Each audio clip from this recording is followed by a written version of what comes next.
Thank you all very, very much for coming. My name is Ellie Finkelstein. I'm the CEO and co-founder of a company called Constructor. What we do, just as background for this, is we're a product discovery company.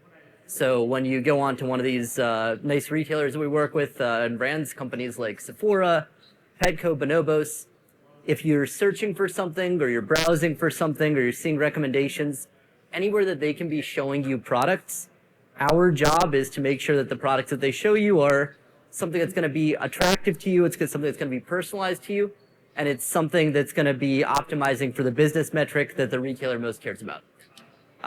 So you're probably wondering with that, okay, well, what does that have to do with retail media?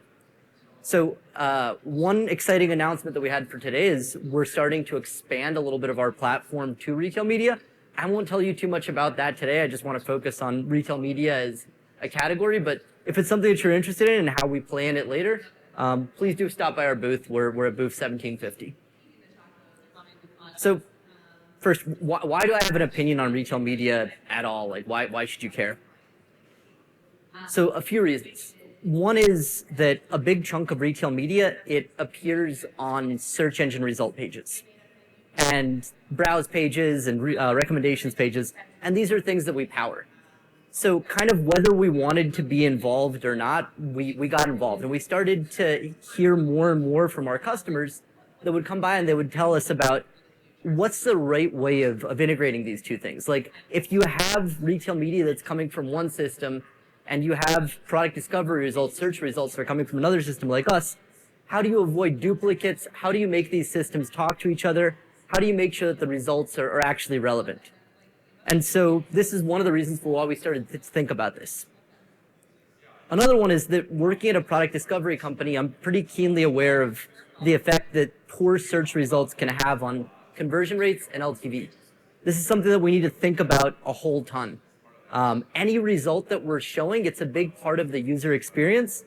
And if we're giving people a bad user experience, they might not stick around. They've got a whole bunch of options about places where they could shop. And ads are a part of that experience. If we're showing them bad ads, if we're showing them something that is taking away from the shopping experience, they don't necessarily have to come back. They can go elsewhere. And then finally, Constructor pioneered optimizing for a business metric in search and discovery. So this was a little bit of our claim to fame when we first started.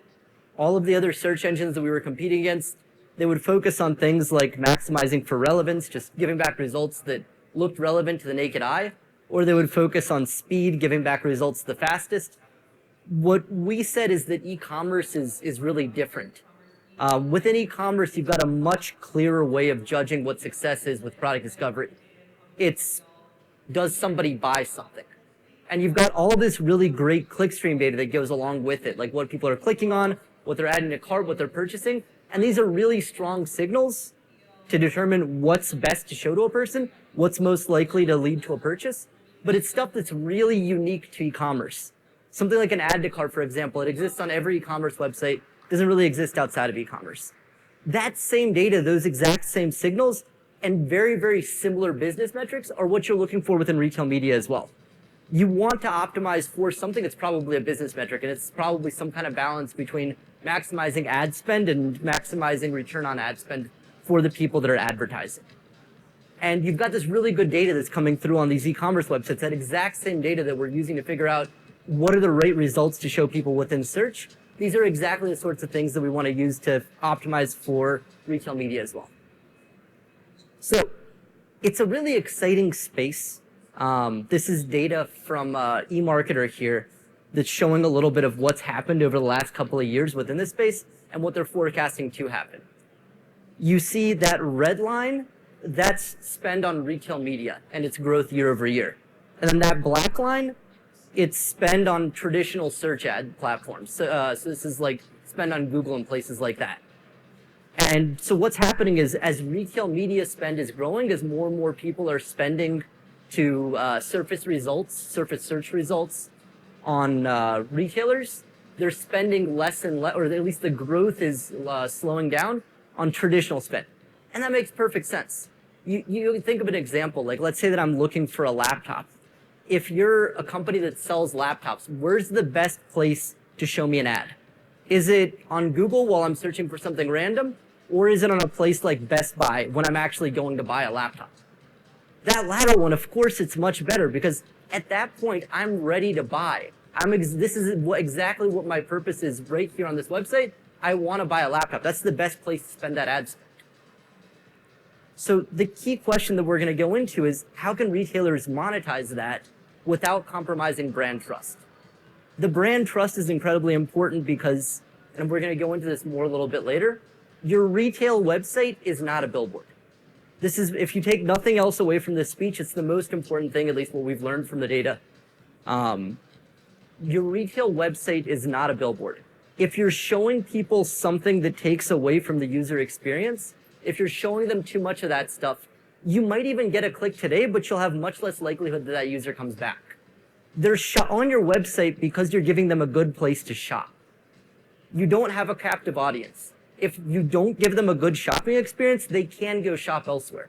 So it's this balance of how do you monetize this stuff today versus how do you ensure that the user experience is great, the shopping experience is great, and people will continue to come back to your website to shop more and more. I've got an example here. This is from a real retail website. We were searching for brown dress shoes in the market to try to buy brown dress shoes. That first result is coming from organic results. It's an organic search result. It's a brown dress shoe. It makes sense, right? That second result is coming from a retail media network.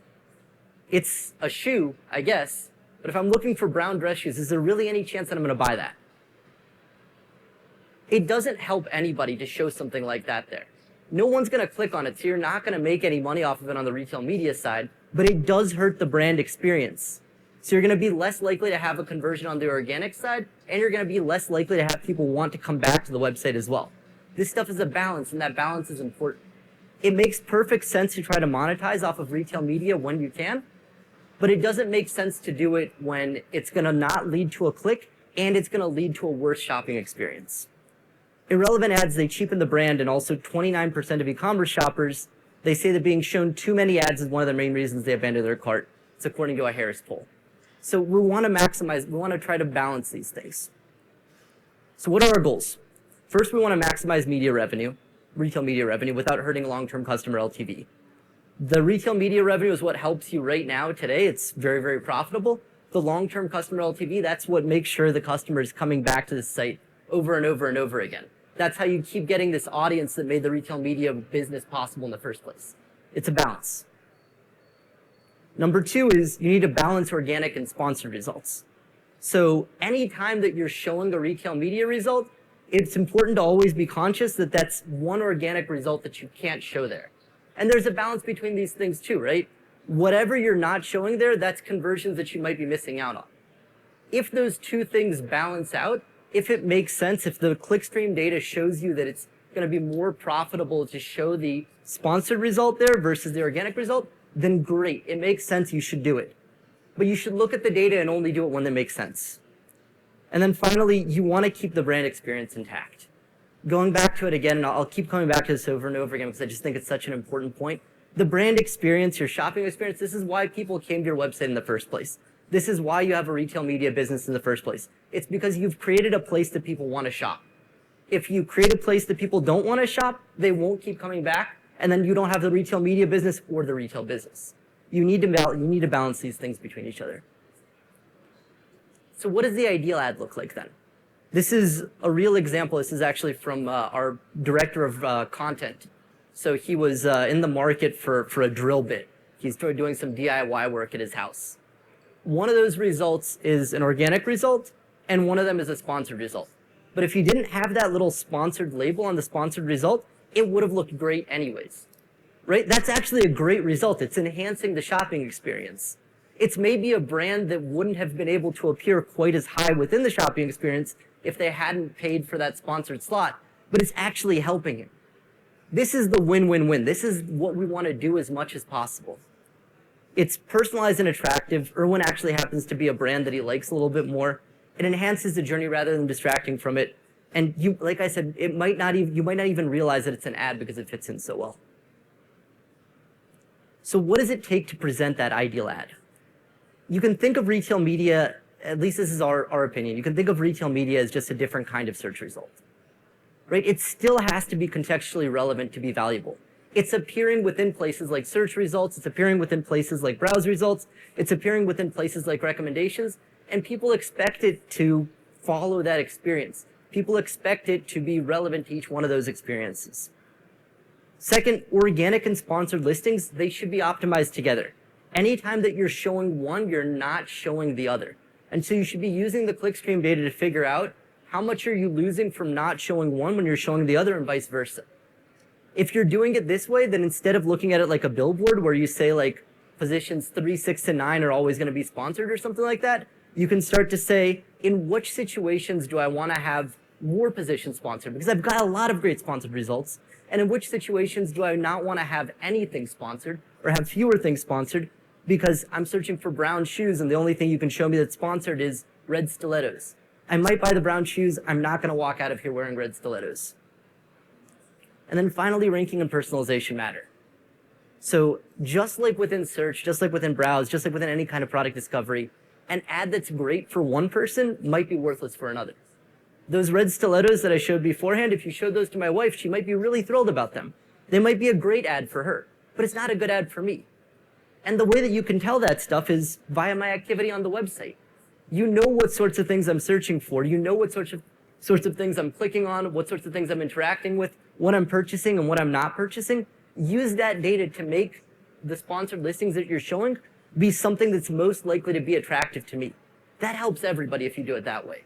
You wind up showing things that are going to lead to greater return on ad spend. There's going to be a higher likelihood of a click.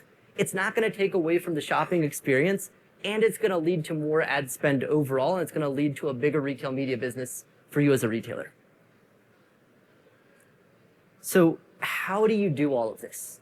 I'm going to try to speak about this a little bit more generally, and then if you want to know a little bit more about how we at Constructor do it, please come by the booth.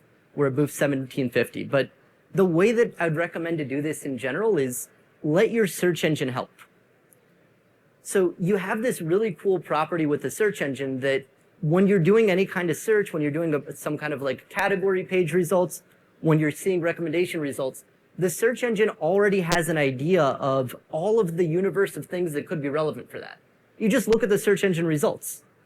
If you've got those results, use them to help you figure out if something that you could be showing as an ad is actually relevant. A really, really good way of doing this is if you wanted to show something as an ad that does not appear anywhere in those search results. Even on page 20, it doesn't appear, probably it's not a very good ad. On the flip side, if your search engine is telling you that something is relevant, maybe it's just further down the page. Maybe it's a brand that doesn't get as much visibility otherwise, but they know that if they just pay to have a slightly higher position, people see their product, they'll fall in love with their product. That's a great, great, great sponsored ad. That's a great, great, great piece of retail media, and your search engine can help with it. You can intersect these two things, make them talk to each other. And finally, guarantee that ads are shown only where they increase your target business metric. Again, this stuff is a trade-off. So anytime that you're showing that ad, you're not showing an organic result, and you can understand what the trade-off is using your analytics system. You probably will get really good data from there about what sorts of conversion rates the top 1 position, the top 2 position, the top 3 position typically get. When you're showing that sponsored ad, look at the comparison between those two things, make them talk to each other, so you're only showing it when that trade-off is worthwhile. That's how you make sure that this isn't just a business that leads to revenue today, but it's a business that leads to revenue long-term. If you take nothing else away from this, the most important point, I think, is your e-commerce site is not a billboard. So what's the difference? When it's a billboard, like it's a road that I'm driving down, I have to look at it. I'm not going to choose to drive down a different road because of a billboard there. I'm a captive audience. If you're a retailer, I mean, how many of you feel like you have a captive audience as retailers? How many of you feel like there's no other place where you can buy what you're selling? I'm seeing no hands, which is exactly right. People can shop elsewhere. So you have to make sure that anything that you're showing within retail media, it's adding to that shopping experience. It's not taking away from it so that people keep coming back. Second, look out for incomplete data signals. So a big bid, it might look appealing at first, but it won't matter if no one clicks.